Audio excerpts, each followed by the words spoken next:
Hey everyone, welcome to NoDQ Live here on the YouTube channel. Thank you guys for tuning in, whether it's live or on demand. Raw and Smackdown just ended, so I will be discussing both shows. Overall, I thought Raw was a better show, which seems to be the norm lately. A year ago, that was not the case. A year ago, Smackdown was consistently putting on the better shows, but lately, I have to say, Raw has really stepped things up. I felt like Smackdown this week was more of a throwaway show, and Steve agrees with me. He feels that Raw was a better show. Smackdown just felt like a placeholder. Next week is the big show. It's Randy Orton versus Shinsuke Nakamura. And by the way, for those of you that missed it, the end of Smackdown, Randy Orton and Nakamura won their tag team match. Rusev got pinned by Nakamura, and then afterwards, Orton hit the RKO on Nakamura, which I liked. I was waiting for it. The two of them standing there, I'm like, come on now. Randy Orton is the Viper. He's got to lay him out, and he did. So I'm happy that happened to set up next week. But still, felt like a placeholder show. I do not think it was a heel turn. The man with 3 H's mentions that. I think it was just Orton sending a message to his challenger. That's something that the Orton character would do, whether he's a heel or a face. I don't think it's a heel turn, although I have said before I would like to see Randy Orton as a heel. Right now we have 90 live viewers. Let's see if we can get 100. If you guys like this, I will do it on a weekly basis. Actually, we're about to break 100 right now. We're at 99. 103, we just broke it. So looks like NoDQ Live is going to be a weekly thing. Triple threat match at Hell in a Cell, says Tony H. That's interesting. I mean, that is definitely a possibility. Maybe they could do a fatal 4-way match and throw Rusev in there. I would like to see a multi-man Hell in a Cell match. Oh, Drew mentioned that belt. You cannot say belt in WWE. I like that line from the Fashion Police during their segment where they made a joke about the belt and the title. I thought that was good. But anyways, back to Hell in a Cell.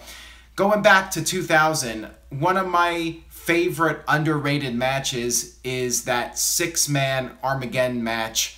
Hell in a Cell, Rock, Stone Cold, Rikishi, Undertaker, Kurt Angle. That was just an awesome match. And I would like to see a multi-man Hell in a Cell match. We haven't seen it in a long time. I'd like to see a fatal 4-way Hell in a Cell match. Throw Rusev in there. I mean, you're not doing anything else with him. At least give him something to do. Put him in there. 4 guys, Hell in a Cell. I like it. And then you can have the other Hell in a Cell match be Kevin Owens versus Shane McMahon one-on-one. It changes things up a little bit. You know, if you do 2 one-on-one Hell in a Cell matches, I mean, I like the fact that you make it different by doing a 4-way match for one of the Hell in a Cell matches. I'm assuming they're going to do 2. Hey You says Nakamura is nothing special in my book. Well, Nakamura is an enigma. He is a unique character. He has a lot of charisma and presence, and he can have some killer matches. I mean, I've seen some of his stuff in New Japan, and the guy can really go. He just hasn't had the opportunity to do it in WWE. If you watch SummerSlam and Nakamura's pay-per-view matches, yeah, you're going to think the guy's not that great. He hasn't really had his breakthrough WWE match yet, and I'm hoping he will have that. Steve said he needs AJ Styles. Reading off some of the comments here. They go by so quickly, so I apologize if I miss your guys' comments. We got a huge live chat. 104 people watching live right now. Please keep spreading the word. Tell a friend about this, and I will keep doing these weekly. New Day versus Usos inside Hell in a Cell. That's interesting because Usos won their match on Smackdown this week, which means they get to pick the stipulation for the next match. The whole thing's really silly. But anyways, that could very well set up Hell in a Cell.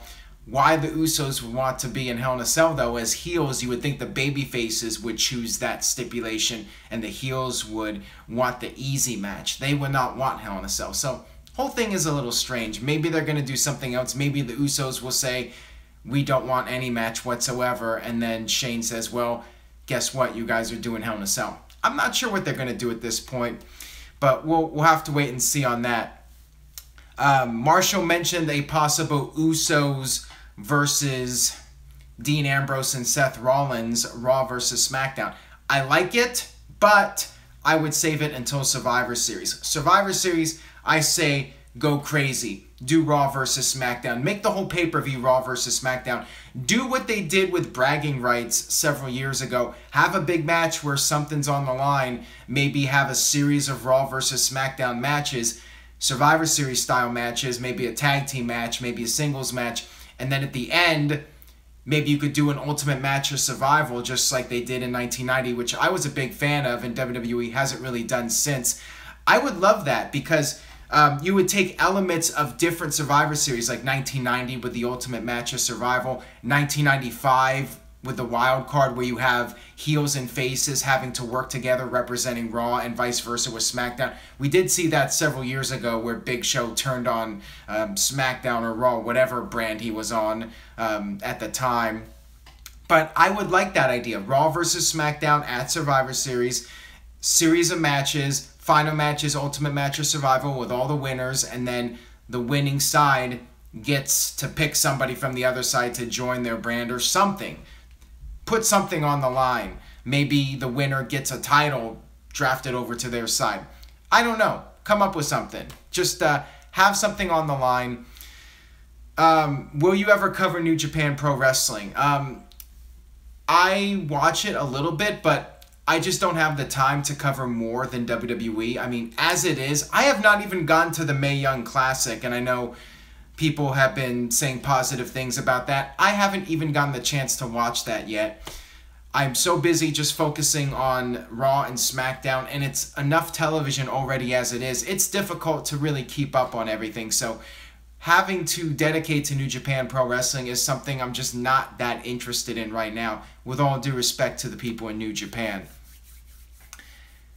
Looking at some of the comments here. Do you think Matt will turn on Jeff next week? I think it's too soon. Maybe they could plant the seeds for something in the future to set up a breakup, but I think it's too soon.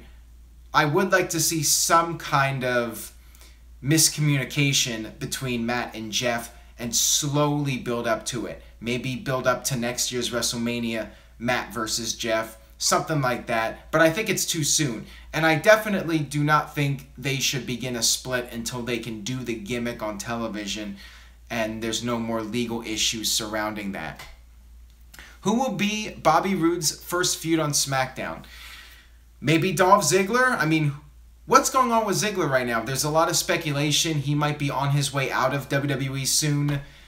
I could see Ziggler being in a feud with Roode. I think that would be an entertaining feud, although it would follow a typical pattern where Ziggler's just putting over guys, just like he put over Nakamura on pay-per-view. Same thing would happen with Roode, but at least it would give Ziggler something to do. Great showing by Bobby Roode this week, by the way, on SmackDown. He seems to be gaining momentum, and the crowd popped pretty good for him. I mean, it was Little Rock, so it wasn't a hardcore wrestling crowd. It didn't seem like they were quite as much into him as Brooklyn, but that's to be expected. Still, he got a good reaction, and he looked really good. I think Bobby Roode definitely has a lot of potential to make it far. Bobby Roode versus Kevin Owens. Down the line, I definitely see that happening, but right now it looks like it's going to be Shane versus Kevin Owens, probably at Hell in a Cell, maybe a Hell in a Cell match with Shane taking another big bump. I'm not sure how he could top the WrestleMania one, but they might do something crazy. You never know with Shane. For Shane's sake, maybe they shouldn't do Hell in a Cell. I mean, that could be... He could be really testing his luck. Let's just put it that way. What's next for Sami Zayn? Great question there. He did lose on SmackDown to Aiden English, of all people, but I'm a fan of English. I like his gimmick, and some people might disagree with me on this, but I like it better than the Drifter on Raw. I mean, the Drifter reminds me of The Rock doing the Rock concert, except it's not quite as good. With Aiden English, it's a little bit different. The singing gimmick, I like it. It's something that we haven't really seen much, and I think it has potential. I'm enjoying it. I think it's getting good heat, and I'm fine with him beating Zayn due to Owens getting in there. But the really weird thing about that segment was Owens came in, took the referee's shirt, did the pinfall, and then the bell just rang without Owens. Owens has to signal for the bell. That's what always happens in every match. When the match is over, the referee calls for the bell. Owens did not do that, yet the timekeeper still rang the bell. Little mistake right there, but, you know, we can overlook that. It wasn't the end of the world. I thought it was an okay segment. Who will end the Miz's IC title reign? I'd love to see it be Samoa Joe, especially now that WWE is not doing Cena versus Joe like I thought they were going to do for No Mercy. Maybe turn Joe face and have Joe pick up the IC title and slowly build up Joe to the main event. You know, let the IC title be a stepping stone for Samoa Joe, just like it was a stepping stone for so many guys like Mr. Perfect, Bret Hart, Shawn Michaels, and the list goes on. It could just be the beginning of bigger things to come for Samoa Joe. How long is Joe out, says WrestleKid? He appears to be out for about a month or so. Fortunately, it's not a serious injury. Same thing with Xavier Woods. Funny little bit with Xavier coming out with the sign. Xavier Woods is going to be out for about a month, but that's okay because you can have the other two New Day members do the matches. I mean, that's one example of the Freebird rule benefiting a WWE tag team, so you can have the two guys when the third guy is injured. By the way, thank you guys for tuning in. 142 people watching live right now. Let's keep it going. Share this video. Do whatever you can. Spread the word. Send a link to this video on Facebook or Twitter or Reddit, any site you go on. And I will plan on doing this weekly since we're getting a good response here. If you guys want me to keep doing the live videos, I will, and that will make up for NoDQ video being on hiatus. Let me address that real quick. I burned myself out, basically. I had to reach a deadline, reach episode number 1000 by August 16th, and I miscalculated. And basically, I had to do a new video almost every day of the week for like 2 weeks to get to 1000 by August 16th. And I was very burned out. The YouTube ad revenue situation is messed up, and that also is a factor. So I decided to take a little break from doing the long Q&A videos. I'm doing text Q&A on NoDQ.com, as well as doing NoDQ news and Rift rants, just doing short videos, giving my thoughts on hot topics in wrestling, shaking things up a little bit with the channel. Also, the channel hasn't really been growing as much as I would like it to. We've been stuck at about 53,000 subscribers now for about a year, and I'm trying to boost viewership with the channel, and that's why I'm doing the live video. Hopefully this will result in more people watching and more people subscribing. So if you like this video, let me know. Your feedback is important, and please share it if you enjoy it. The word of mouth really goes a long way. Anyways, back to the topics here. Just looking at some of these different comments. Will Sexy Star be blackballed from Ricky Lawson, long-term viewer? I think she will for the most part. However, I don't think it will 100% prevent her from getting bookings. The thing is, you're always going to have a shady promoter out there that will hire her despite her bad reputation. Somebody who's just desperate for a name will hire her, and there will be people in wrestling that will work with her just because they'll have this idea that people deserve a second chance, and they really don't care as long as they get paid, and they really don't consider their safety all that much. I mean, there's a bunch of different factors, but I think it will hurt her overall, and most certainly will prevent her from getting into WWE if that was ever a goal of hers. But I think she'll still get some bookings. I gotta say, WrestleCade, props to them for bringing in Rosemary for that. I mean, that's a really cool thing to do. Looking at some of the comments here. Not sure if they're directed at me or not, but I am looking at the questions. No, I did not watch the Mae Young Classic, as I mentioned earlier. I just haven't had the chance. I want the Basham brothers to return. That's the first time I've ever heard somebody say that. I mean, I have not heard people talk about wanting the Basham brothers back in WWE. Where the hell is Awesome Kong? She did do that role for the Glow series. And by the way, if you guys have not watched the Glow series, that is something I definitely recommend. I really enjoyed it. I thought it was well done. I thought it presented wrestling in an entertaining light. It did not make wrestling look bad. And I think anybody could enjoy it. Not just wrestling fans, but people that are not fans of wrestling can watch that show. And we have Interstate Kyle in here. Kyle, welcome. The guy who got his ass beat by Jeff Meacham on Wrestling Trivia Challenge number 7. By the way, subscribe to the channel and binge watch Wrestling Trivia Challenge. Do that before you watch Glow. Watch the Wrestling Trivia Challenge videos. I'm having a great time doing them. It's a lot of fun. And Jeff is 8-0 now.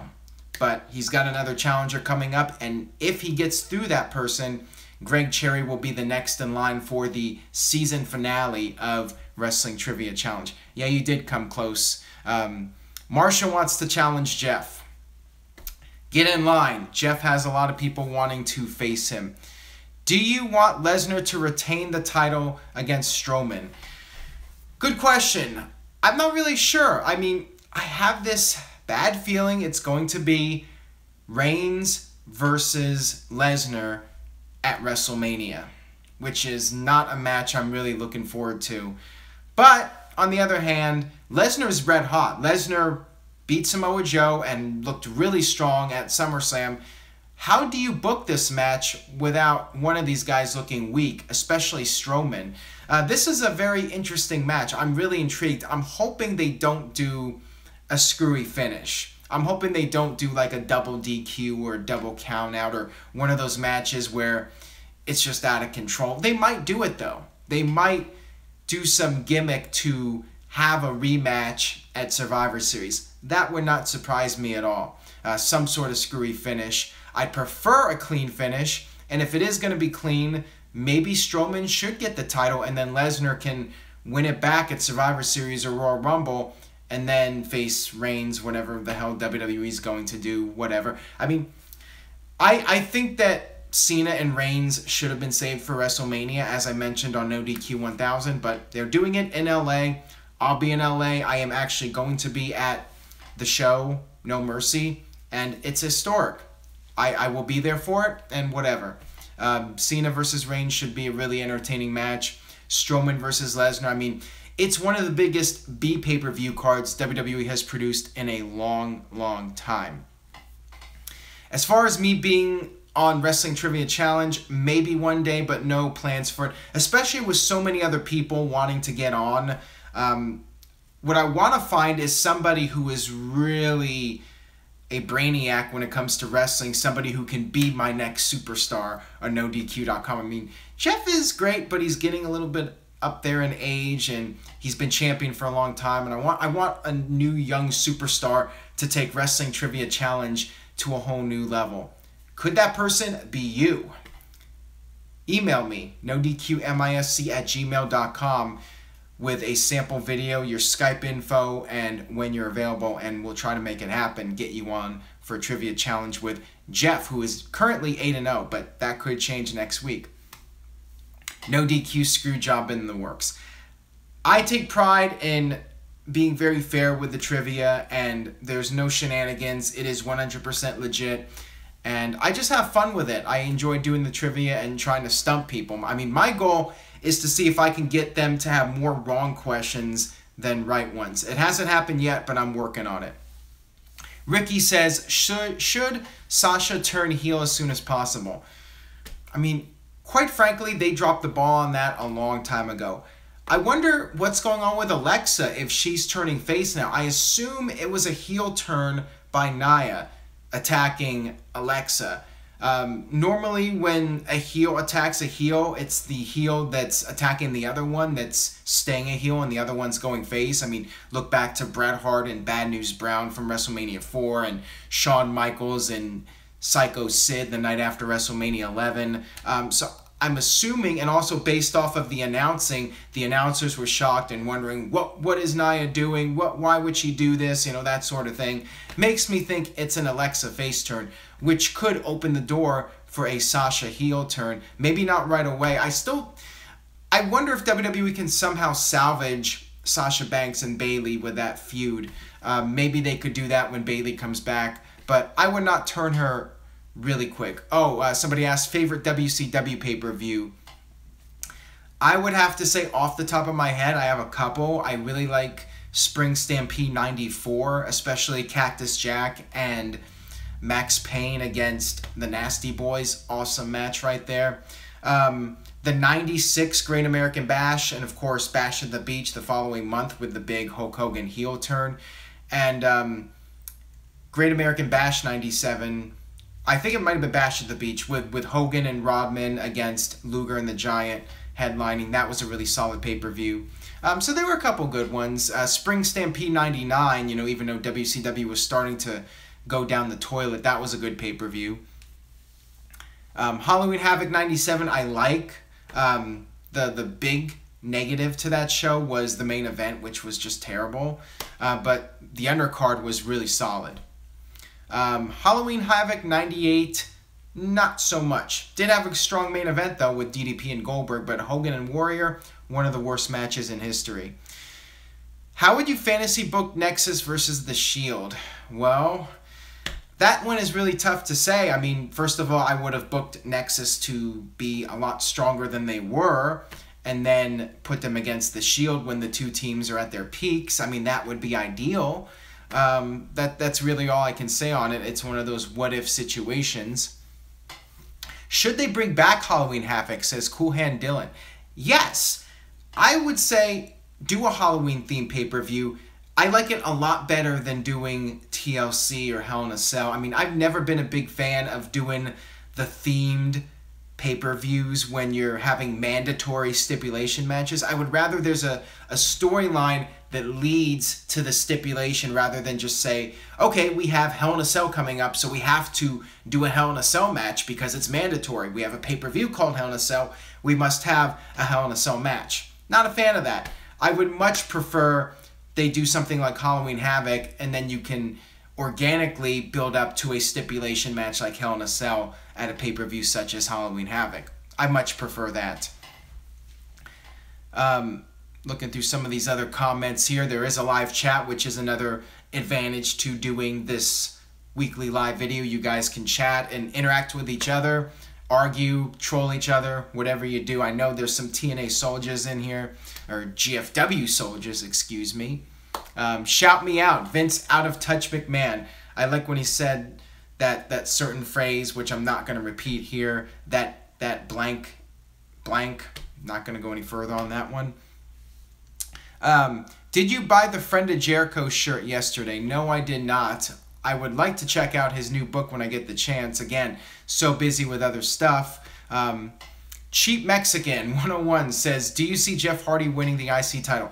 Probably not. I mean, this is WWE and anything can happen in the WWE, but that would surprise me. I would not rule it out, though. I think the odds are that Miz retains and faces Jason Jordan, although is it just me or does it seem like WWE's really giving up on Jordan? It feels like it's already been a failure with him, and I say either turn him heel or, I mean, I hate to say it, maybe send him back to NXT. I mean, the guy is just lost right now, it seems to me. What is my height? 5'8". I am a short bastard. Jason Jordan was doomed from the start. Let's see. What's next for Samoa Joe? Great question right there. I was hoping we would see Joe versus Cena, but my guess is after No Mercy, Cena is going to do his movie. And as far as Joe goes, like I said earlier, maybe have him beat Miz for the IC title. I think that would work a lot better. Jason Jordan, I mean, they got to turn the guy heel if they're going to continue to push him, because the babyface character it's flopping badly. I mean, it was pretty much dead on arrival, but he's basically just enhancement talent right now. Does your cat enjoy catnip? They both do. Miz needs to be elevated. I feel bad for the Miz. Got this other question here about Undertaker possibly interfering in Cena versus Reigns. I hope not. I think Undertaker should stay done. Anything's possible, but I believe he had the hip surgery, and if that's the case, he's not going to be wrestling again. You know, people thought he was going to be at SummerSlam, but he was just there for the WWE 2K game scans or whatever they do. I would be surprised, although WWE keeps referencing it, maybe just to make Reigns seem like a bigger deal by saying, hey, he ended The Undertaker's career. But the fact that they keep bringing it up makes me think maybe we will see a return of The Undertaker. I don't really have any desire to see Undertaker versus Reigns again. Actually, very little desire. I mean, I'd rather see Reigns versus Lesnar, quite frankly. Favorite Owen Hart match? WrestleMania 10. There you go. Did not even have to think about that one. Owen Hart, Bret Hart, one of the best, maybe the best opening match of WrestleMania. I would say Triple H and Bryan is right up there, but Bret Hart and Owen Hart certainly the best of the first 20 WrestleManias as far as opening match goes. Excellent match, and the rematch at SummerSlam, the cage match, very entertaining as well. Owen Hart versus the British Bulldog for the European title to crown the first champion. It was like early March 97 or late February 97. It was in Germany, I believe. That match was unbelievable. I mean, really high quality match right there from those guys. I would check that one out. Favorite Benoit match? Versus Angle, 2003 Royal Rumble. And then the 2004 Royal Rumble, of course, would be my next pick right there. Definitely. And WrestleMania 20.